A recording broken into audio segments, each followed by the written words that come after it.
If you've ever talked with my next guest for more than a minute, you'll know he's deeply passionate about theater. Randy West is the news supervisor for the Farmington Civic Center. Randy's been around the block when it comes to professional theater.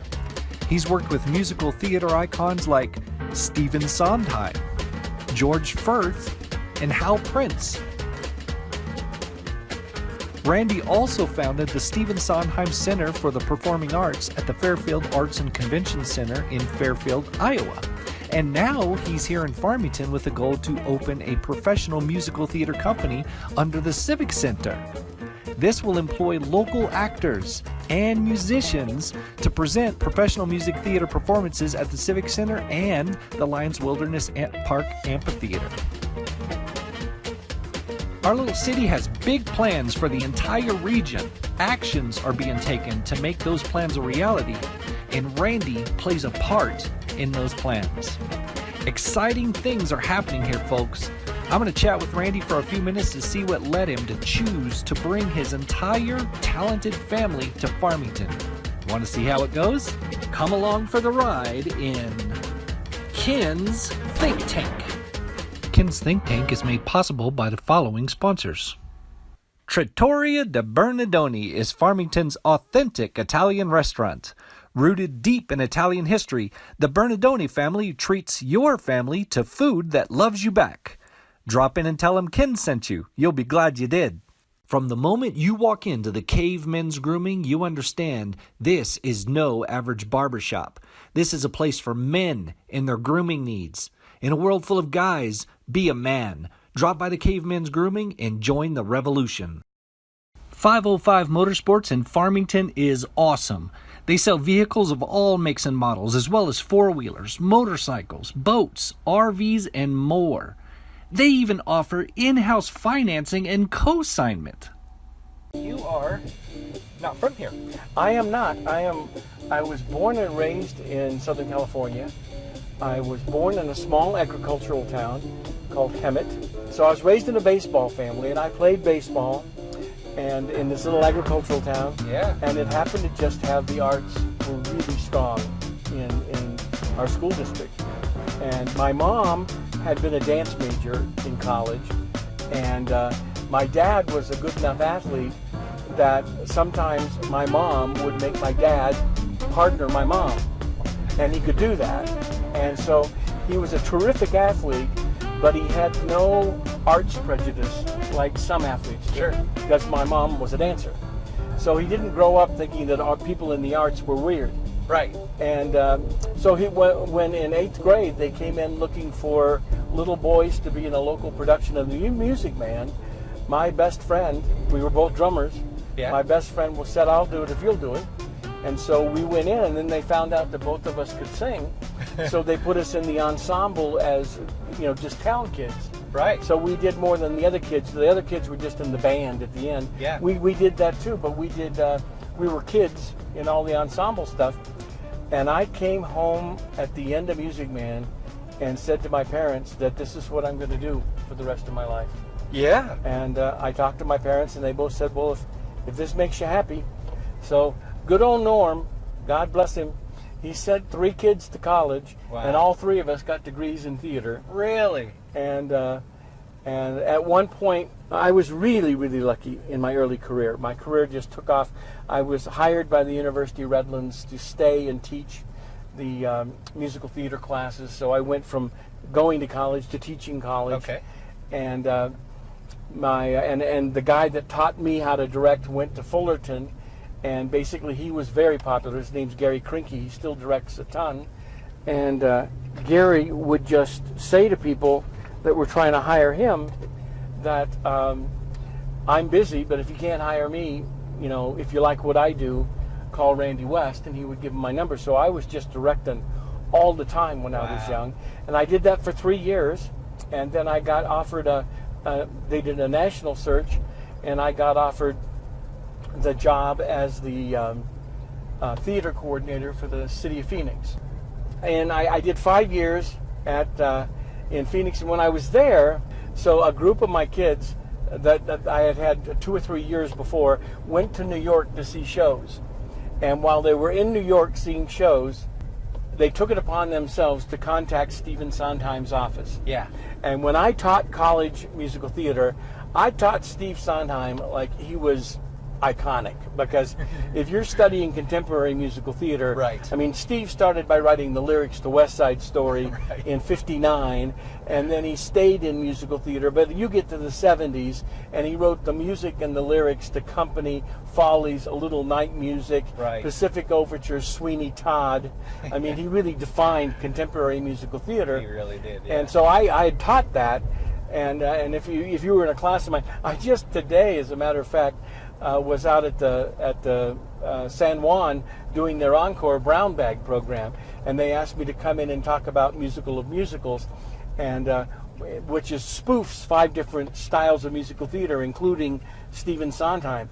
And I would bet you those room of people that I just talked to walked away knowing that I hold musical theater in high esteem, but Steve still holds a really high place in my opinion. Well, so he said that these 3 students said that when they were in college, there was this assistant professor who burned incense at his altar, and that I was moving to a place where nobody knew me. And could Steve do something for my birthday? And then on my birthday, he called me. Yeah. And I picked up the phone, and he said, "Hello, can I speak to Randy West?" I said, "This is Randy." He said, "Hi, Randy, this is Steve Sondheim." And I said, "I can't make up a reason why you would call me." And he said, "Well, it's your birthday." I said, "No, I get the birthday part. It's the Steve Sondheim thing that I can't quite sort out."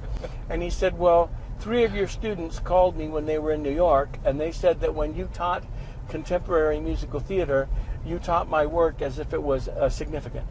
And I said, "It's beyond significant. It defines contemporary musical theater to me." And he said, "Well, that's worth a phone call." And I said that I wanted to bring his more contemporary work to Arizona. I mean, they'd done West Side Story, and I think they'd done Company. But during the next 5 years, I did the Arizona premiere of Merrily We Roll Along. I did the Arizona premiere of Sweeney Todd. I did the Arizona premiere of Follies.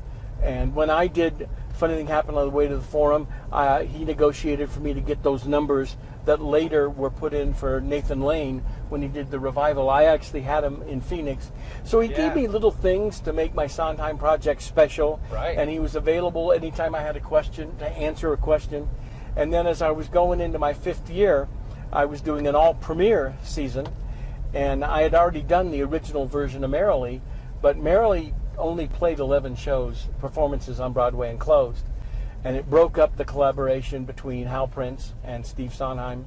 They stayed friends, but they stopped working together. Right. Then Hal Prince went on and directed Evita for Andrew Lloyd Webber, and then directed Phantom of the Opera, which is still playing for Andrew Lloyd Webber. So Hal Prince landed on his feet going to Andrew Lloyd Webber. And so Steve started collaborating with James Lapine at that point. And while they were working together, George got a hold of them and said, "I really don't want to give up on Merrily." And so James Lapine and Steve and George went to the La Jolla Playhouse and did a new version of Merrily, where they used older talent, and it worked better, and rewrote some of the script and created a new version. Well, I was doing this all premiere season of Merrily, so nothing ventured, nothing gained. I got a hold of Steve and said, "Is there any way that I can do this new version of Merrily, because it would be a premiere?" And he said, "Well, I have come to know you well enough that I'm okay with sending you my personal music manuscripts, but you need to get a hold of George first and see if it's okay to do the new book." Right. And here's George's home phone number, which was just incredible to me, because you have to remember 3 years, 4 or 5 years before that, I was teaching these guys to college kids. Right. And now I'm calling them on the phone. Yeah. I mean, it was a little surreal. And so I called George and I told him what we were doing, and we went back and forth for about 2 weeks. And then finally, I think Steve called me and said, "We've decided that you can do the new version of Merrily if you let George and I do it with you, and you make it the next workshop production so it advances the project." And I said, "Well, of course I would do that." I said, "That's crazy." I said, "This is not New York. This is not Los Angeles. We're sitting out in the middle of the desert in Phoenix." And Steve said, you can do the project if you can make me one promise. Yeah. And I said, okay, what is that? He said, you need to promise that the creative process is the most important thing to you. Oh, and I said, I can make that promise right now. Yeah. I said, it's always been. Yeah. So 6 months before I was supposed to direct Merrily, I get a phone call from George. And he said, aren't you directing Merrily in 6 months? And I said, well, I think so. Why? And he said, well, when can you be in Hollywood? And I said, when do you want me? And he said, how about Monday? And I said, okay. And he gave me directions. Monday at 9 o'clock, I was at George's house. He took me in. He got me coffee. We went down to his study. He had the New York script of Merrily on one side of his computer. He had the La Jolla version of Merrily on the other side. And he typed, Merrily We Roll Along, Act 1, Scene 1. And he turned to me and said, what do you think? And I said, I think it's your play, sir. I'm happy to help in any way you want. But I certainly would not presume myself as somebody that could write your play. And he started writing, and he said, what do you think about this? Well, if we take this from here and this from here. And George, if George was anything, he was prolific. I mean, he could just write. Stuff would just flow out of him. Right. And occasionally, I would suggest a line, and it would get in there. And then we would write so much, and then we would call Steve, and we would read it over the phone, or we would send it to him, and then he would give us notes. And the Hal Prince formula was that the director got to be the third collaborator in the creative process. So I got to be in part of that for 6 months. Yeah. And I learned more about musical theater, and particularly new work. I mean, how new work is adjusted. Yeah. I would say, well, you can't do that because of this. And they would say, but can't we just change that? And I said, well, you wrote the play. You can change anything you want. I'm just saying, if you change this, you need to change that. Right. At the end of my doing Merrily, it was a successful project. And I'd just done 5 years as the theater coordinator for the city of Phoenix. And Steve had worked with me for 6 months. And we just finished a successful project. And Steve said, Randy, you have become a very big fish in an Arizona pond, and I think you need to get in a bigger market, that you're ready to move up. And I said, well, like where? And he said, well, maybe San Francisco. I just quit my job and I moved to San Francisco, and Steve called 5 or 6 theaters up there that were terrific theaters. And Steve Sondheim is huge in San Francisco. Right. And he called these theaters, and everybody knew who he was. And he called the artistic director, and he said, I'm sending you a director. You should hire him. And so I had artistic directors calling me. And well, last year at the Tonys, TheaterWorks won the Tony as the best regional theater. Robert Kelly is the artistic director there. He called me and said, what do you want to direct? And I said, anything you want me to. Yeah. And but it gave me a career. It started me in San Francisco. I was the go-to guy for contemporary musical theater and Sondheim. And then Steve also said, if you're doing new work, Randy is really good at working with composers, lyricists, and playwrights, which of course was very sweet of him. But Merrily was the first time I had worked with a lyricist, playwright, or a composer. Right. And so I got suddenly a lot of new work. And I was working a lot in San Francisco, but meanwhile my agent called and said, there's a medium-sized television production house that's looking for a head of production. Do you want me to submit you? And I said, look, I'm not willing to give up professional theater to do television, but I'm willing to do television in order to be able to afford to do professional theater. So if you'll let me do both, I'll do television happily for you. Yeah. And so that was the deal we cut. 9 years later, when I left, I was the executive vice president, general manager, creative director, and I had a pretty good reel. And that television company moved down to Hollywood, and we lasted 3 years before we got eaten like a guppy by a great white shark. But I did the whole Hollywood thing for 3 years. Yeah. So I did pickup work for a couple of years, and in the year, I guess. And then a company that I'd heard of in Fairfield, Iowa, ran an ad in the Hollywood Reporter for a creative director. And it was Hawthorne Direct, run by Tim Hawthorne. When we got there, I was hired originally as creative director. 6 months later, they made me vice president, creative director. In the middle of that, in Fairfield, they built the Fairfield Arts and Convention Center. Okay. And for 2 years, they asked me to be on the board because I had a theater background. So whenever I was in town, I went to board meetings. And then 6 months before they were going to open the building, they had a meeting with an expert that came in and said 6 months ago, you should have hired an executive director because you have a building to open in 6 months. So they called me and said, is there any way that you'd be the executive director and open the building, and then also found a professional musical theater company in the theater that would be the residential company? And I said, we'll have to ask Tim. And Tim Hawthorne said, you know, you're really good at selling stuff on television, but everybody knows that your love is in the performing arts, and Fairfield, you know, needs this performing arts center. I think you need to go there and do this. And I said, it means a lot to me. He said, will you hang around until I can hire a creative director?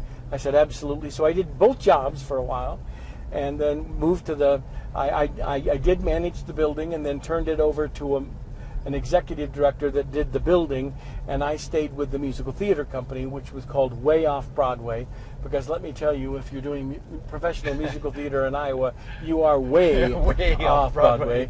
And in the middle of that, the naming committee came to me and asked me if I could ask Steve if we could name the building for him. So I asked him, and he said, well, what's your vision for the building? And I'd been going to those meetings for 2 years. I knew everything about the building. We'd never had one meeting on the vision. Right. But I knew what mattered to Steve. So I said, well, we're going to have a program in new work. We're going to support the development of new musicals. We're going to have an intern professional program where we're going to teach professional musical theater skills to young people.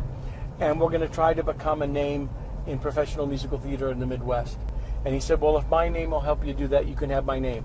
So that's how the Stephen Sondheim Center for the Performing Arts ended up in Fairfield, Iowa. Wow. We then Googled and found out we were the first Sondheim-sanctioned theater in the world. Really? Now there's one in New York and one in London, but the first one was in Fairfield. And I ended up doing that for 7 years until Gareth was about 12.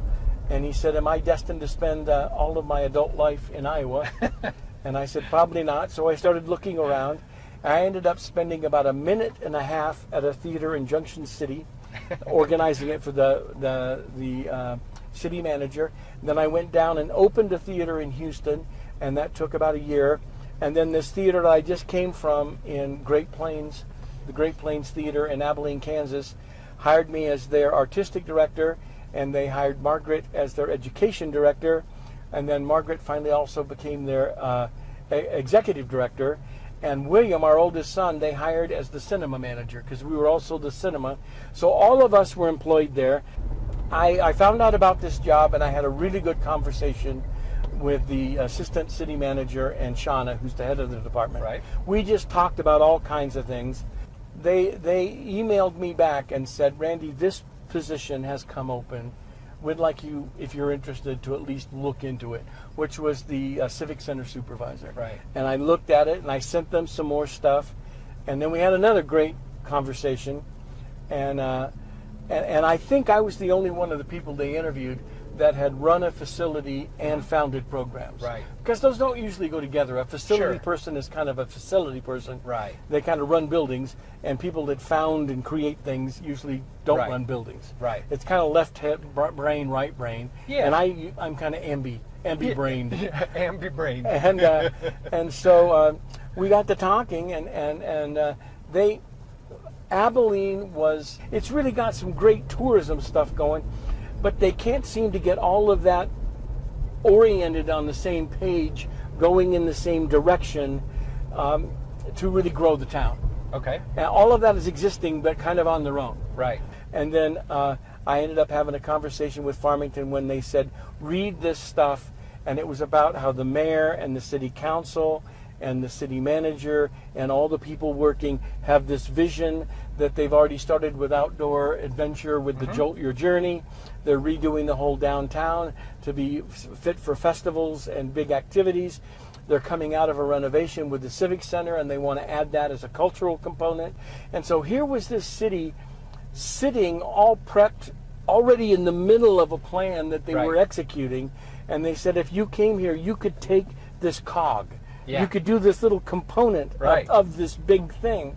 I was just really taken with the energy of the people, and I went back to Margaret, and Gareth and I both said, I think we need to seriously look at this. Yeah. And then we had more conversation, and then they said, well, bring Margaret. And we came, and she met Julie, and she met Natalie, and she met Shauna, all these great people, and a bunch of people from Parks and Rec, and all the Parks and Rec and creative affairs people. I mean, the people working for the city are terrific people. Yeah.